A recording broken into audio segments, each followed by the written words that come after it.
Hello நண்பர்களே, அனைவருக்கும் வணக்கம். நம்ம இன்னைக்கு பார்க்க போற சம்பவத்தை பார்க்கறதுக்கு முன்னால உங்ககிட்ட ஒரு விஷயத்த சொல்லிடலாம் அப்படின்னு இருக்கிறேன். நம்மளுடைய புதிய அமானுஷ கதைகள் சேனலுக்கு வரக்கூடிய அனைத்து நண்பர்களுக்கும் என்னுடைய அன்பார்ந்த நன்றிகள். நம்மளுடைய புதிய அமானுஷ கதைகள் சேனலை நிறைய பேர், அதாவது புதுசா வரக்கூடியவங்க சப்ஸ்கிரைப் பண்ணாம வீடியோ பார்த்துட்டு இருக்கீங்க. தயவு செய்து சப்ஸ்கிரைப் பண்ணிக்கிட்டு வீடியோவும் பார்த்துருங்க. அப்படியே மறக்காம பெல் ஐகானை தட்டிருங்க. உங்க லைஃப்ல இத மாதிரியான அமானுஷ்ய சம்பவங்கள் ஏதாவது நடந்திருந்தா அதை என்னுடைய வாட்ஸ்அப் நம்பருக்கு ஒரு வாய்ஸ் நோட்டால் மற்றும் மெசேஜ் நீங்க அனுப்பலாம். என்னுடைய வாட்ஸ்அப் நம்பரை டிஸ்கிரிப்ஷன்லயும் கொடுத்திருக்கிறேன், இந்த டிஸ்பிளேலயும் தெரியும். கண்டிப்பா ஃபாலோ பண்ணிக்கிடுங்க. வாங்க இன்னைக்குள்ள சம்பவத்துக்குள்ளாடி நம்ம போயிடலாம்.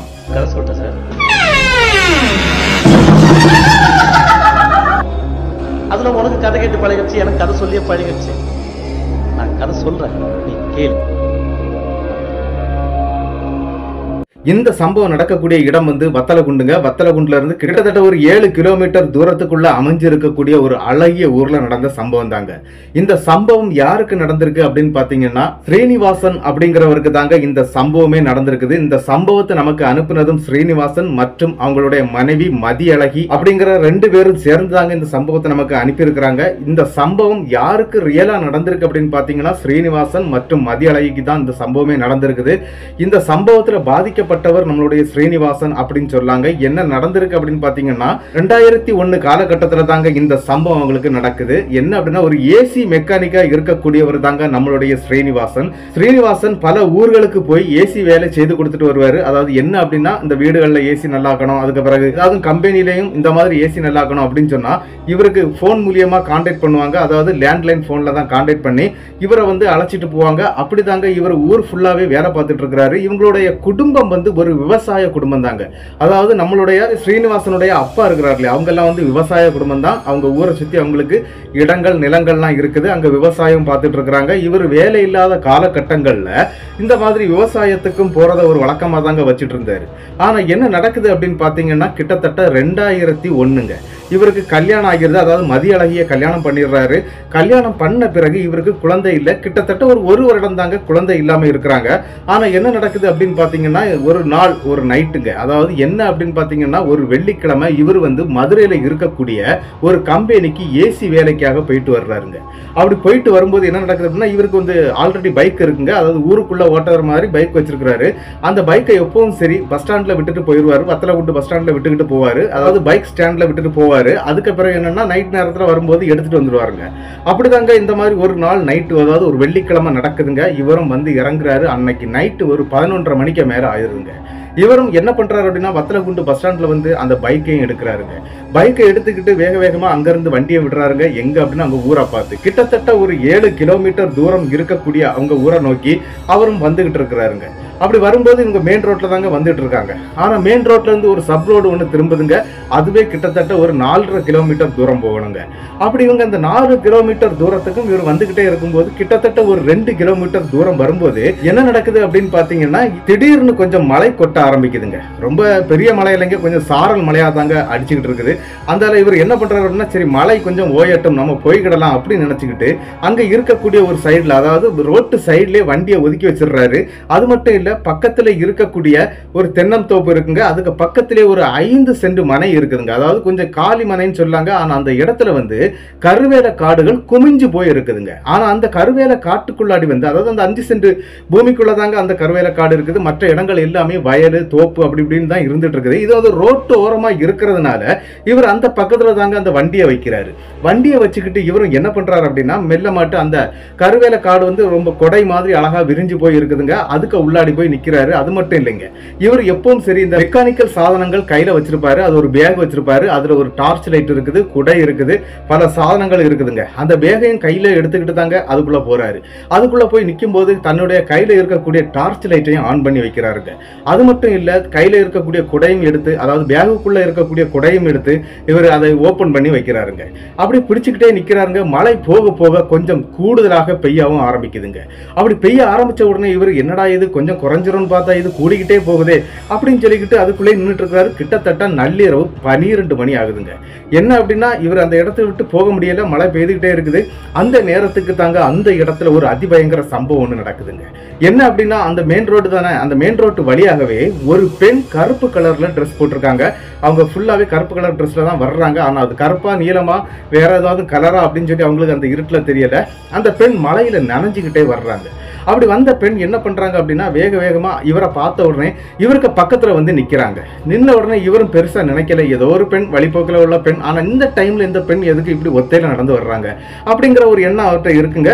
அதுக்கு பிறகு என்ன நடக்குது அப்படின்னு பாத்தீங்கன்னா அந்த பெண் வந்து மலையில நனைஞ்சுக்கிட்டே நிக்கிறாங்க. தலையில வந்து கருப்பு சாரியை வந்து அப்படி மூடிட்டு நிக்கிறாங்க. ஆனா பெண் வந்து நல்ல கலராட்டும் பயங்கர அழகாட்டும் இருக்கிறாங்க. இதையும் அவர் கவனிக்கிறாரு. இவ்வளவு அழகா இருக்கக்கூடிய பெண் இந்த நைட்ல இப்படி ஒத்தைக்கு வந்துட்டு இருக்காங்களே, என்ன ஏதுன்னு தெரியலையே, எந்த ஊர்ல உள்ள பொண்ணுன்னு தெரியலையே அப்படின்னு சொல்லிக்கிட்டு நம்மளுடைய ஸ்ரீனிவாசன் என்ன பண்றாரு அப்படின்னா கொஞ்சம் பேச்சு கொடுக்க ஆரம்பிக்கிறாருங்க. என்னம்மா எந்த நேரத்துல எங்கம்மா போயிட்டு வர்ற அப்படின்னு சொல்லி கேட்கும்போது, தான் வந்த பஸ் வந்து வழியிலே பிரேக் டவுன் ஆயிடுச்சு, அதனால நடந்து வந்துட்டு இருக்கிறேன். எங்க ஊரு, அதாவது நம்மளுடைய ஸ்ரீனிவாசனுடைய ஊருக்கு முந்தின ஊரு தான் தன்னுடைய ஊர் அப்படிங்கிற மாதிரி அந்த பெண்ணும் சொல்லுதுங்க. இதை கேட்டோன்னே அப்படியாமான்னு சொல்லிக்கிட்டு பேச ஆரம்பிக்கிறாங்க. அந்த பேச்சு கொஞ்சம் பெரிய அளவுல போகவும் ஆரம்பிக்குதுங்க. ஏதோ அவங்களுக்கு ரொம்ப தெரிஞ்சவங்க கிட்ட பேசுற மாதிரி நம்மளுடைய ஸ்ரீனிவாசனும் அந்த பெண்ணு கிட்ட பேசுறாங்க. அந்த பெண்ணுடைய பேரை கேட்கறாங்க. அந்த பெண் தன்னுடைய பேரை வந்து வடிவு அப்படின்னு சொல்லுதுங்க. இதை எல்லாத்தையும் கேட்கிறாரு. கேட்டுக்கிட்டு சரிம்மா என்ன வேலை பாக்குறீங்க என்ன அப்படிங்கிற விஷயங்கள்லாம் விசாரிக்க ஆரம்பிக்கிறாரு. இதெல்லாம் அந்த பெண் சொல்றாங்க, நான் இந்த மாதிரி ஒரு ட்ரெஸ் கம்பெனில நான் வேலை பார்த்துக்கிட்டு வந்துட்டு இருக்கிறேன் அப்படிங்கிற மாதிரியும் சொல்றாங்க. இதெல்லாம் கேட்டுட்டு சரின்னு சொல்லி இவங்க பேசிக்கிட்டே இருக்கிறாங்க. ஆனா மழை வந்து கூட ஆரம்பிச்சிருதுங்க. பயங்கரமா மழை பெய்ய ஆரம்பிச்சிருது. ஆனா இவங்க நிக்கக்கூடிய இடம் வந்து ஒரு மேட்டு பகுதி. அதனால என்ன நடக்குது அப்படின்னு பாத்தீங்கன்னா இவங்க ரெண்டு பேரும் அந்த கருவேல மர கூட்டத்துக்குள்ளாடி அப்படி கொஞ்சம் கொஞ்சமா உள்ள போக ஆரம்பிச்சிடுறாங்க.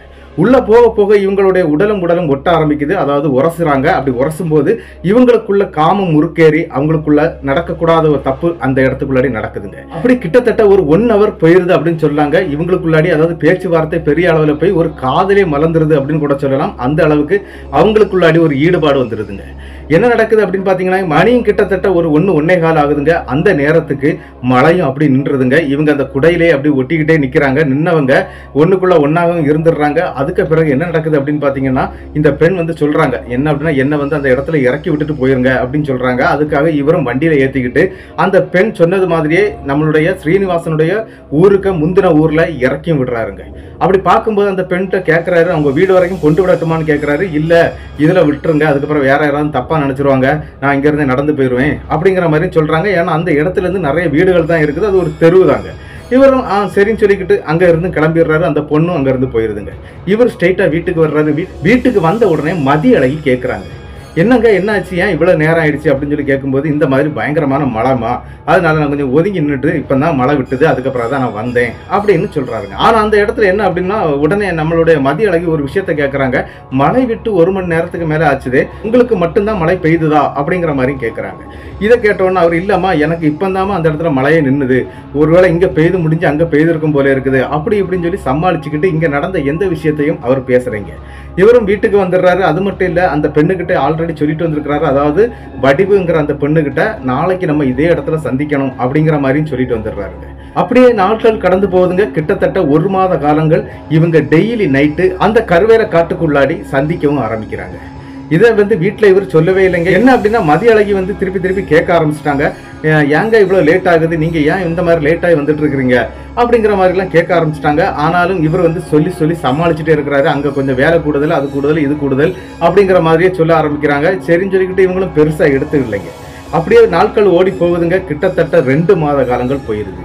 அப்படி இந்த 2 மாத காலங்கள் போகும்போது நம்மளுடைய ஸ்ரீனிவாசன் வந்து என்ன அப்படின்னு பாத்தீங்கன்னா நல்ல ஒரு 90 கிலோ வெயிட் உள்ள ஆளுங்க. ஆனா அவரு நாளடைவில் ஒரு 40-45 கிலோ வெயிட்டுக்கு வந்துடுறாரு. என்னன்னா பாதி உடல் தான் இருக்குது, பாதி உடலை காணல அப்படின்னு சொல்லாங்க. அந்த மாதிரி அவருடைய உடம்பு வந்து அப்படியே வத்திக்கிட்டே போக ஆரம்பிக்குதுங்க. இவங்களும் கேட்க ஆரம்பிக்கிறாங்க, ஏங்க உங்க உடம்பு இந்த மாதிரி இருக்குது, நம்ம ஹாஸ்பிட்டல்ல போய் செக் பண்ணிடலாம் அப்படிங்கிற மாதிரி நம்மளுடைய மதிய அழகியும் கேட்கறாங்க. சரின்னு சொல்லிக்கிட்டு இந்த இடத்துல நம்மளுடைய ஸ்ரீனிவாசனும் அதுக்கு ஒத்துக்கிடுறாருங்க. இவங்களும் ஹாஸ்பிட்டல் போய் பாக்குறாங்க. அப்படி ஹாஸ்பிட்டல் போய் பார்க்கும்போது அவருடைய உடம்புல வந்து ரத்த குறைவு இருக்குது, சத்து குறைவு இருக்குது அப்படிங்கிற மாதிரி எல்லாம் சொல்லி மருந்து மாத்திரைகளை கொடுத்து அவங்களே அனுப்பி விட்டுறாங்க. இவரும் வீட்டுக்கு வந்துடுறாருங்க. வீட்டுக்கு வந்த நேரத்துல அன்னைக்கு இவங்க வந்து வேலைக்கே போகல, இவர் வீட்டிலே தான் உட்கார்ந்துட்டு இருக்கிறாரு. அப்படி வீட்டுல உட்கார்ந்துட்டு இருக்கிறவரு என்ன பண்றாருன்னா, அந்த ஒரு நள்ளிரவு ஒரு 11 மணிக்கு வண்டியை ஸ்டார்ட் பண்றாருங்க அவருக்கு வீட்டுல இருந்து. இதை உடனே அவங்க பாக்குறாங்க. யாரும் மதியழகி எங்க போறீங்க அப்படின்னு சொல்லி கேட்கறாங்க. இல்லம்மா இதுல பக்கத்துல தான் நான் போயிட்டு வந்துடுறேன் அப்படின்னு சொல்றாங்க. ஆனா மதியழகி விடவே இல்லைங்க. நீங்க எங்கேயும் போக கூடாது, மருந்து மாத்திரை சாப்பிட வேண்டிய இருக்குது, சாப்பிட்டுக்கிட்டு மருந்து மாத்திரையை சாப்பிட்டுக்கிட்டு பேசாம படுங்க அப்படிங்கிற மாதிரி கத்துறாங்க. அதனால வண்டியை மறுபடியும் வச்சிடுறாருங்க. வச்சுக்கிட்டு வீடை ஃபுல்லா லாக் பண்ணிக்கிட்டு இவங்க மருந்து மாத்திரைகள்லாம் சாப்பிட்டுக்கிட்டு இவரும் தூங்கவும் ஆரம்பிச்சிடுறாருங்க. நம்மளுடைய ஸ்ரீனிவாசனுக்கு தூக்கமே வரலைங்க. கிடந்து உருண்டுகிட்டே இருக்கிறாரு கட்டில்ல. இருந்தாலும் அந்த இடத்துல மதியழகியும் தூங்கவே இல்லைங்க.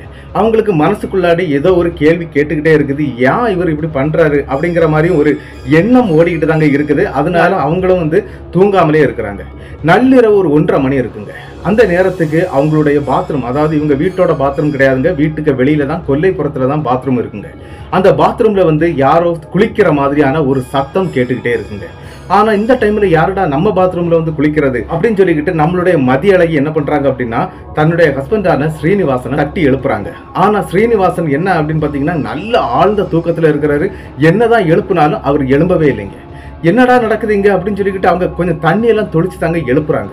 அப்படி கொஞ்சம் அதிர்ந்து போய் எந்திக்கிறாருங்க. அப்படி எந்திச்சவரு என்னமா ஆச்சு அப்படின்னு சொல்லிட்டு கேட்கிறாருங்க.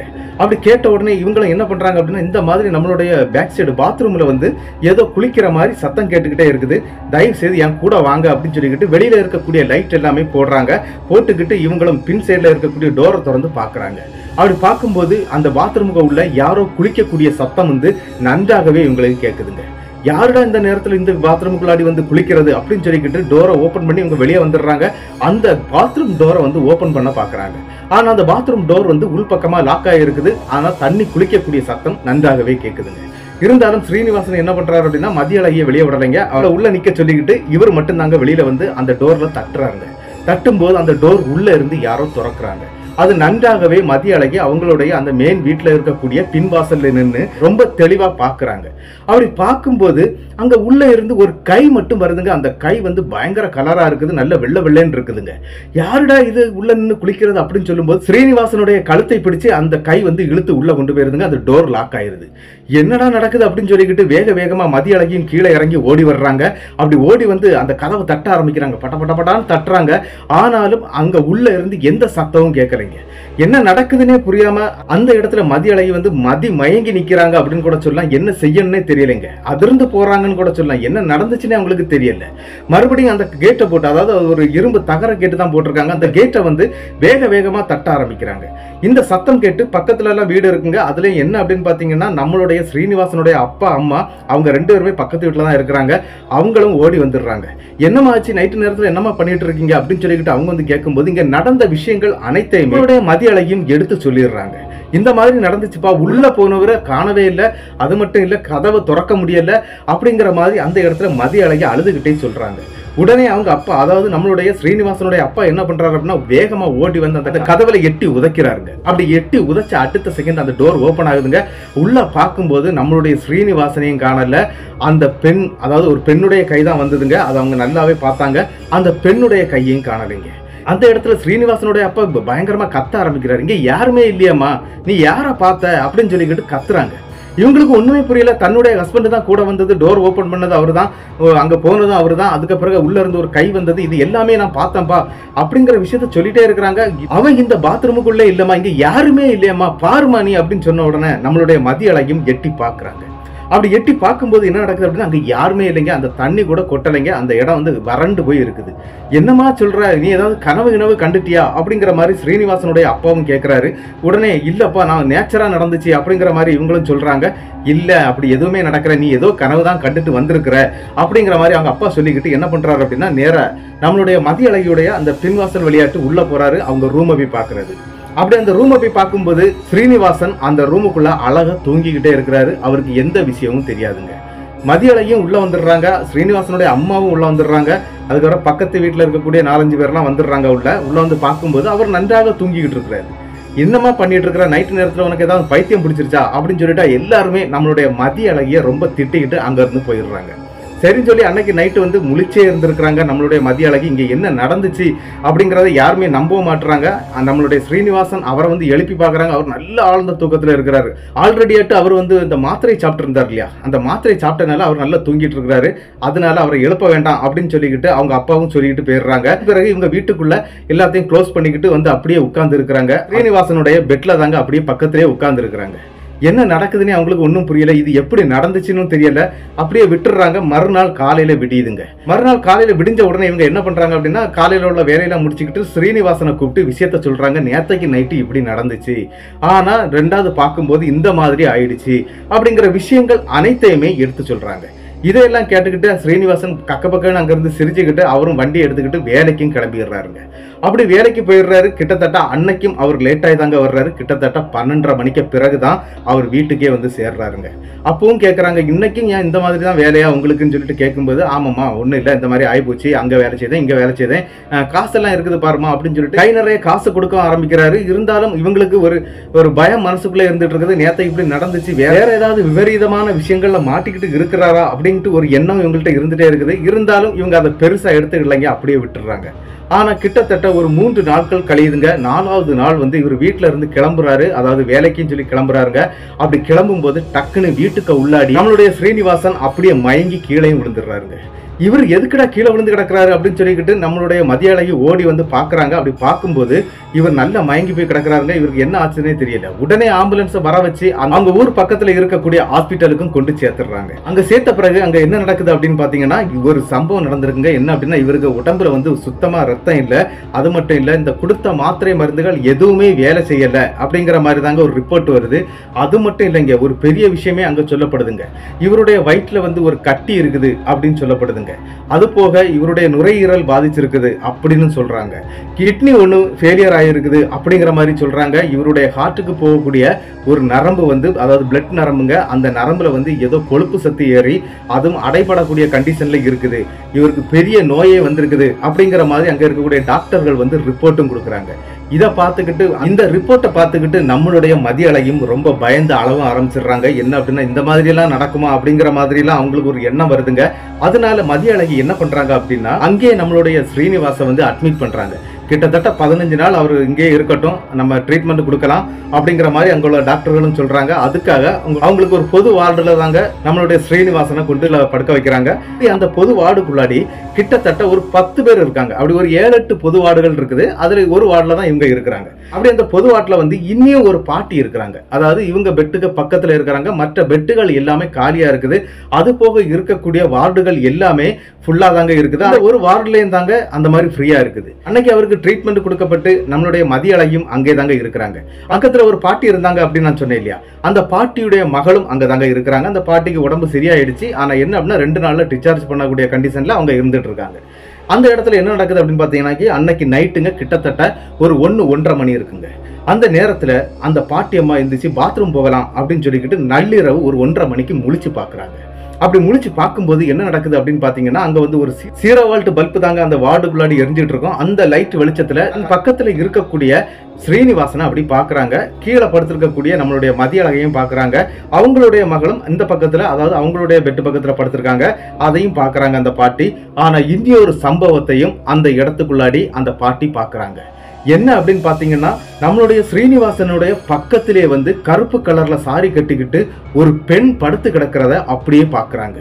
இது யாரடா ஒரு பெண் எக்ஸ்ட்ரா படுத்திருக்காங்க, அப்படி இந்த ஹாஸ்பிட்டல்ல அலோ பண்ண மாட்டாங்களே, இது எப்படி இந்த பெண் இந்த இடத்துக்கு வந்தா அப்படிங்கிற மாதிரி அந்த பாட்டி யோசிச்சுக்கிட்டு கொஞ்சம் எட்டி பாக்குறாங்க.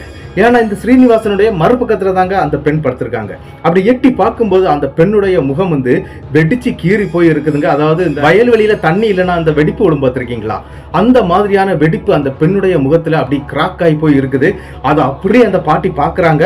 பார்த்துக்கிட்டு ஐயோ அப்படின்னு சொல்லிக்கிட்டு பயங்கரமா கத்திடுறாங்க. அந்த கத்துன சத்தம் கேட்டு பாட்டியுடைய மகள், அதுக்கு பிறகு நம்மளுடைய மதிய அழகி, இவங்க எல்லாருமே எந்திரிச்சிடுறாங்க. ஸ்ரீனிவாசனும் எந்திரிச்சிடுறாரு. என்னாச்சுமான்னு சொல்லிட்டு இவங்க எல்லாருமே அவங்க பாட்டி கிட்ட கேட்கறாங்க. அந்த நேரத்துக்கு பாட்டி ஒண்ணு இல்ல அப்படின்னு சொல்லிட்டு கொஞ்சம் உமிழ்நீரை உள்ள இறக்குறாங்க. அப்படி உமிழ்நீரை உள்ள இறக்கிக்கிட்டு நான் பாத்ரூம் போயிட்டு வர்றேன் அப்படின்னு சொல்லிட்டு தன்னுடைய மகளை கூப்பிட்டுக்கிட்டு அவங்க பாத்ரூம் போயிட்டு ரிட்டர்ன் வந்து உட்கார்றாங்க. உட்காரும் போது நம்மளுடைய ஸ்ரீனிவாசன் நல்ல தூக்கத்துல இருந்தனால அவர் வந்து படுத்து தூங்கிடுறாரு. ஆனா மதிய அழகி தூங்கவே இல்லைங்க. பக்கத்துல நின்றுட்டு இருக்காங்க. இந்த பாட்டி வரட்டும், அதுக்கு பிறகு நம்ம தூங்கலாம் அப்படின்னு சொல்லிட்டு தாங்க நிக்கிறாங்க. அப்படி வந்துகிட்டு இருக்கக்கூடிய பாட்டி தாங்க நம்மளுடைய மதிய அழகியை கூப்பிட்டு ஒரு விஷயத்த சொல்றாங்க. என்ன அப்படின்னா, என்னுடைய கணவனுக்கிட்ட இந்த மாதிரியான ஒரு உருவத்தை நான் பார்த்தேமா, அது ஏதோ உன் கணவனை பிடிச்சு வச்சிருக்குது. நீ தயவு செய்து ஏதாவது மாந்திரிகர் இல்லைன்னா ஏதாவது கோவில் பூசாரிகள் இவங்கள போய் பார்த்து இந்த பையனை காப்பாற்றக்கூடிய வழியை பாரு அப்படிங்கிற மாதிரி சொல்றாங்க. அந்த இடத்துல இவங்களுக்கு எதுவுமே புரியலைங்க. என்ன அப்படின்னா, மதிய அழகி இதை பெருசா எடுக்கல அப்படின்னு நான் சொன்னேன் இல்லையா. இருந்தாலும் அந்த பாட்டி சொல்றதுல ஒரு விஷயம் இருக்குது அப்படிங்கிறத புரிஞ்சுக்கிட்ட நம்மளுடைய மதிய அழகி என்ன பண்றாங்க அப்படின்னா, அன்னைக்கு எதுவுமே பண்ணலைங்க. அன்னைக்கு நைட்டு ஃபுல்லாவே அந்த மாதிரி போயிருது. அந்த பாட்டியும் டிஸ்சார்ஜ் ஆகி அவங்களும் போயிடுறாங்க. அதுக்கு பிறகுங்க, அதாவது மறுநாள் தாங்க நம்மளுடைய ஸ்ரீனிவாசனுடைய அப்பாவும் அம்மாவும் வர்றாங்க. அது மட்டும் இல்ல, மதிய அழகியுடைய அப்பாவும் அம்மாவும் வந்துடுறாங்க. இவங்க வந்த உடனே தன்னுடைய அப்பா கிட்ட, அதாவது மதிய அழகியுடைய அப்பா கிட்ட விஷயத்தை எடுத்து சொல்றாங்க. இந்த மாதிரி நடந்துச்சுப்பா, இந்த மாதிரி வீட்டுக்குள்ளே நடந்துச்சு, நேத்தைக்கு நைட்டு இந்த மாதிரி இந்த பாட்டி இதுல இருந்தாங்க. அந்த பாட்டி இன்னைக்கு காலையில தான் டிஸ்சார்ஜ் ஆகி போயிட்டாங்க. அந்த பாட்டியும் பார்த்தாங்க ஒரு உருவத்தை, ஒரு பெண்ணுடைய உருவத்தை பார்த்திருக்காங்க. அந்த பெண் வந்து என்னுடைய ஹஸ்பண்டுடைய பக்கத்திலே படுத்திருந்திருக்குது. இந்த மாதிரி எல்லாம் நடக்குதப்பா அப்படின்னு சொல்லி சொன்ன உடனே, சரிம்மா நீ பயப்படாத, நமக்கு இதுக்கான வழி ஏதாவது பார்த்துடலாம், முதல்ல என் கூட வா அப்படின்னு சொல்லிக்கிட்டு மதிய அழகியை கூப்பிட்டுக்கிட்டு அவங்க ஊர்ல இருந்து கிட்டத்தட்ட ஒரு 2.5 கிலோமீட்டர் தூரத்துல, அதாவது அந்த ஹாஸ்பிட்டல் இருக்கக்கூடிய இடத்துல இருந்தும் ஒரு 2.5 கிலோமீட்டர் தூரத்துல வந்து ஒரு கோவில் இருக்குங்க. அதாவது முனீஸ்வரன் கோவில் தான். அந்த கோவிலுக்கும் போறாங்க. அங்க இருக்கக்கூடிய பூசாரி வந்து பெரிய பத்ரகாளி அம்மனுக்கு சாமி ஆடக்கூடியவருங்க. முனீஸ்வரனுக்கும் இந்த மாதிரியான பணிவிடைகள்லாம் செய்யக்கூடியவர். அவரை போய் பார்க்குறாங்க. ஆனா அவர் ஒரு பெரிய மாந்திரிகரும் கூடங்க.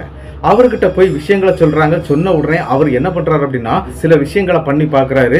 அப்படி பண்ணி பார்க்கும்போது தாங்க அவருக்கு தெரியுது என்ன அப்படின்னா, மதிய அழகியுடைய கணவருக்கு வந்து ஒரு கருப்பு மோகினி பிடிச்சிருக்குது அப்படிங்கிற மாதிரி சொல்றாங்க. இதுவரைக்கும் இந்த மாதிரி ஒரு பேரை வந்து நான் கூட கேள்விப்பட்டது இல்லைங்க.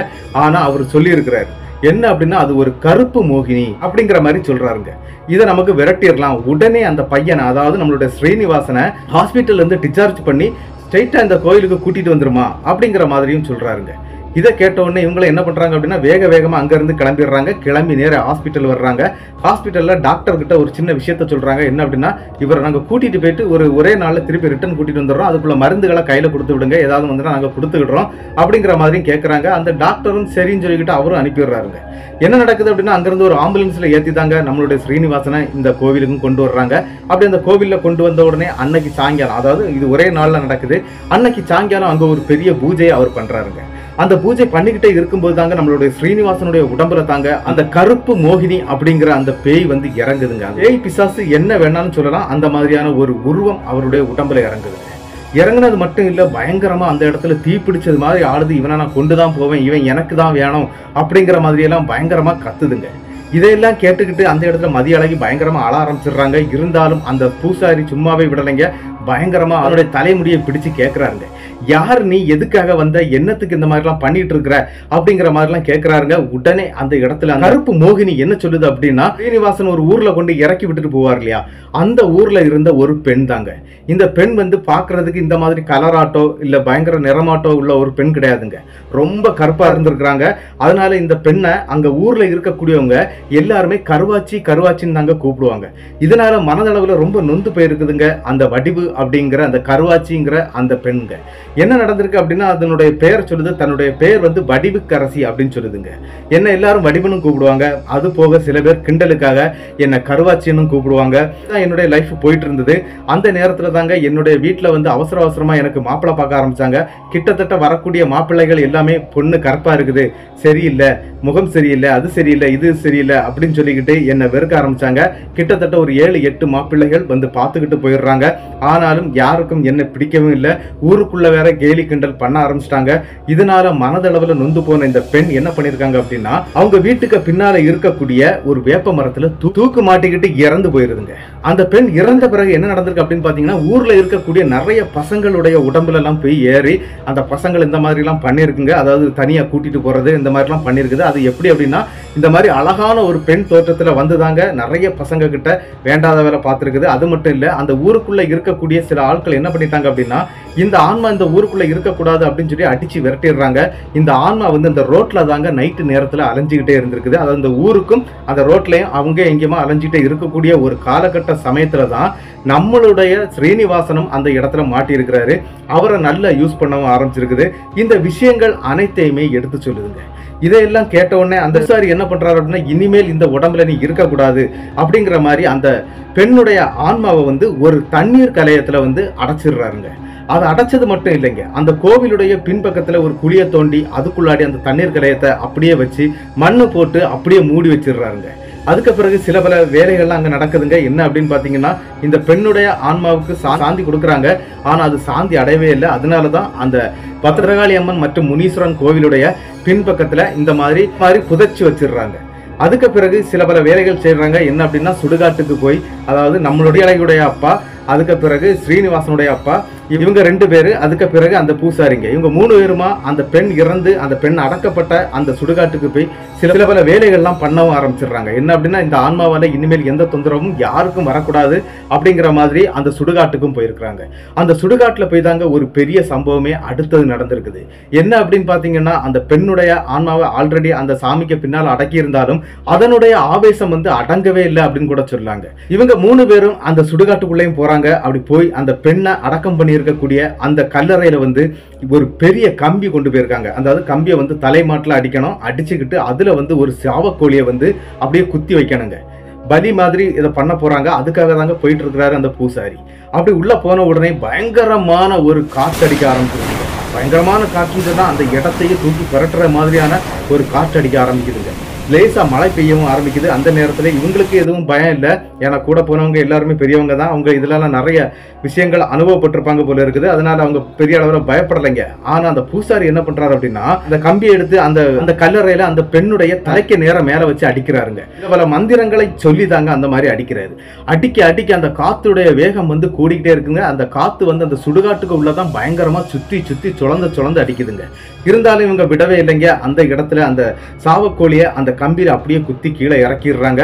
அந்த ரத்தம் வடிய அந்த இடத்துல வந்து ஒரு பயங்கரமான ஒரு சத்தம் கேட்டிருக்குங்க. அந்த சத்தம் என்ன சொல்லிச்சு அப்படின்னு பாத்தீங்கன்னா, அதை 3 பேருமே கேட்டிருக்காங்க. நான் ஒருத்தனையும் சும்மா விட மாட்டேன், இந்த ஊர்ல இருக்க ஒருத்தனையும் சும்மா விட மாட்டேன் அப்படிங்கிற மாதிரி பயங்கரமா கத்துன ஒரு சத்தம் கேட்டிருக்குங்க. இருந்தாலும் அந்த பூசாரி நீ செய் நாங்க பாத்துக்கிடலாம் அப்படிங்கிற மாதிரி சொல்லிக்கிட்டு அங்க இருந்து என்ன பண்ணிடுறாரு அப்படின்னா, இவங்க 2-3 பேரும் சேர்ந்து வெளியே வந்துடுறாங்க. சுடுகாட்டுக்கு முன்ன வந்து அந்த பூசாரி என்ன சொல்றாரு அப்படின்னா, நீங்க முன்ன போங்க, நான் வர்றேன் அப்படின்னு சொல்லிக்கிட்டு கையில 4-5 முட்டைகள் வச்சிருந்திருக்கிறாரு.